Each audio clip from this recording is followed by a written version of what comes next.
फक्त चेतवण्याचं काम सुरू आहे. आता ज्याच्या चेतण्याची लायकीच नाही त्याला काहीच करायला जात नाही.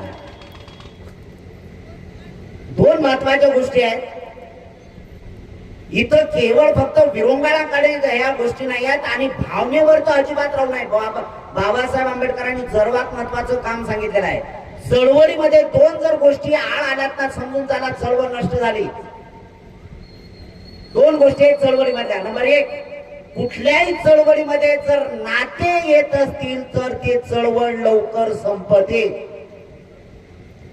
आणि जी चळवळ भावनेवर आधारित आहे तेही लवकर समाप्त होते.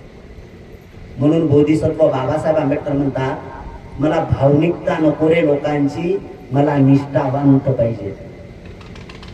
आणि निष्ठावंत काय तर निष्ठावंत लोकांचा आहे की तो समीक्षा करतो.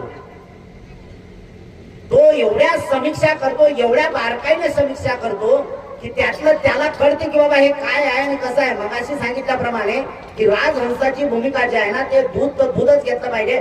पाण्याच्या बद्दल अवहेलना करण्याची गरज नाही, पण त्याला ते अगदी चुसता आलं पाहिजे, त्याला ते ग्रहण करता आलं पाहिजे आणि त्याचं अनालिसिस करता आलं पाहिजे. तरच खऱ्या अर्थाने या धम्म परिषदेचं सार्थक होऊ शकते. सगळ्यात महत्वाचं आहे. आणि आता अलीकडच्या काळामध्ये सगळ्यात लोक बोंबलत आहेत. आणि काय बोंबलत आहेत, हा सूर काय देत आहेत, मला असं वाटते की RSS वाल्यांना काही प्रचार करण्याची गरज नाही. तसंही सारखं काम तुम्हीच लोक करून टाकून राहील. त्यांचे काय करतात समजा, ही जर धम्म परिषद केली तर